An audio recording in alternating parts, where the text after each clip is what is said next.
যে মানুষটা আমার সাথে ভীষণ অন্যায় করেছিল, পুরো পৃথিবীর কাছে সে একজন চমৎকার মানুষ।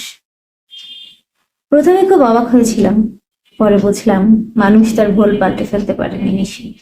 মহাকালের মঞ্চে ওই মানুষটা যখন ভালো মানুষের অ্যাওয়ার্ড হাতে নিয়ে বিজয়ের হাসি হাসে, আমার ভেতরটা তখন নিশ্চিন্ত পরাজয় কুঁকড়ে যায়।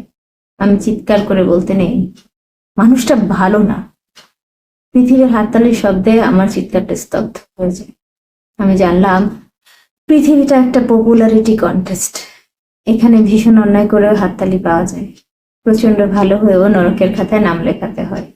আমি জানলাম মানুষ কেন অভিনয় করে, কেন মুখোশ পরে থাকে, কেন এক মুহূর্তের জন্য নিজের সত্যিকারের সত্তাকে সামনে আনে না। আমি জানলাম নশ্বর এই পৃথিবীতে টিকে থাকার জন্য মানুষ সব কিছু করতে পারে, সব।